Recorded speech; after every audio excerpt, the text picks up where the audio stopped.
Chris Godwin, Jayden Reed. The Buccaneers are going into Detroit to play the Lions. Packers are playing the Colts at home with Malik Willis. That's the big factor here, I think, is Malik Willis is leading that Green Bay Packers offense. Jayden Reed took wide receiver everything this week. Last week, we expected Wicks to play well. We expected Christian Watson to play well. Watson dropped a touchdown. Jayden Reed was the target in Green Bay. Hold on, I gotta say. Not only did Christian Watson drop a touchdown, that whole team dropped balls. Yeah. They had nobody can catch a ball for Green Bay. I felt so bad for Jordan Love because Christian Watson was being targeted early and often, and it was drop. Wicks. I could count the amount of drops on Wicks. I had to use both my fingers. Now, Jayden Reed, on the other hand, superstar. Complete superstar. But he only had 3 or 4 touches that we just said. That's ridiculous. Your best player on your field besides Jordan Love only got targeted minimum times. That's ridiculous, people. Now, what's Malik Willis going to do? Overthrow him, underthrow him, throw it to the right, throw it to the left. This is a no-brainer. This is a 1%, 100% no-brainer. It's Chris Godwin, and it's a runaway. Chris Godwin's season is back. Remember the old days when it was Mike Evans, Chris Godwin, and we didn't know? And it was the old days, the good old days, right? Before when COVID. Chris Godwin was a top 10 wide receiver all the time, and where everybody's like, oh my God, Chris Godwin. Chris Godwin was like the Amon-Ra St. Brown in a way. Everybody was like, this dude is legit. And here's the thing. It's not like Godwin's been bad.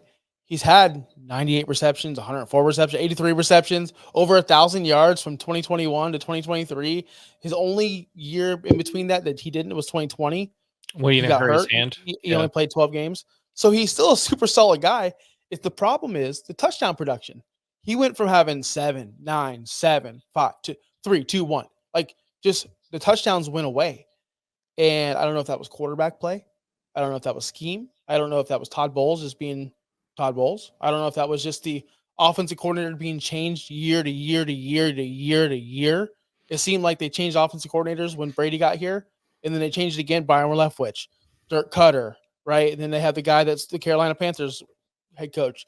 Now they got a new guy. It's like, how many offensive coordinators? The only thing that stayed the same in Tampa was Big Mike.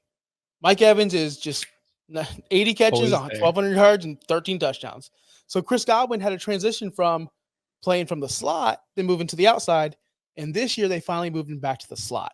And we saw what happened. 8 targets, 8 catches, 83 yards, 1 touchdown, back to his normal Chris Godwin self. Now, is that going to continue this week? I truly believe so. I think Baker is so good. And I think Baker's going to finish as a top 10 quarterback. And I don't want to hear your stuff. Did that kill you? I don't know if this is the right. When I woke up this morning, I was feeling pretty dangerous. Listen, do I need to put in our old videos? Is this where I play old clips of us? No. Baker is a baller. Baker is getting the job done. And it's maybe because I live here and I hear his interviews and I hear how he was from where he was in Cleveland to I hear how he is now. And I'm like, he's a different person. He's a 1,000% different person. And I believe in him. And therefore I believe in the Tampa Bay. I think the Bucs are winning 13 games this year. And that's why I want to ride someone like Chris Godwin and Mike Evans all the way to the top, baby. Give me Chris Godwin over Jayden Reed just because Malik Willis. Honestly, that's the reason why. And because Baker's. When I woke up this morning, I was feeling pretty dangerous. Get me a Baker jersey, baby. I'm all in.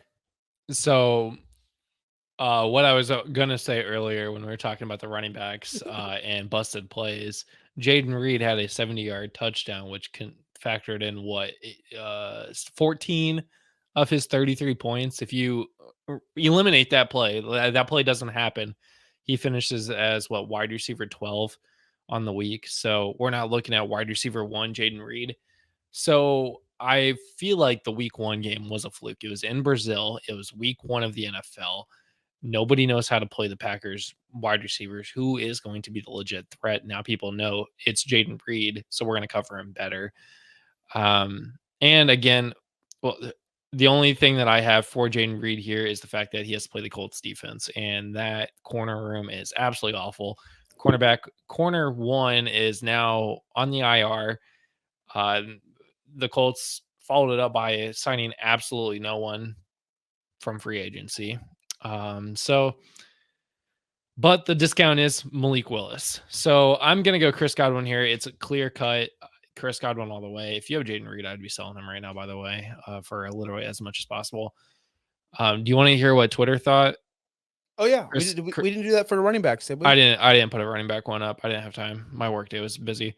Chris Godwin got 69% of the votes. Oh, so. Easy peasy, lemon squeezy. And don't forget, we're coming off a game where Detroit just gave up a bajillion targets and catches to Cooper Kupp.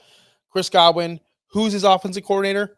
I don't know. Someone who came from the Rams, somebody who knows how the Rams system works, someone knows how to move around Cooper Kupp. Why do you think I'm so excited for Chris Godwin this season?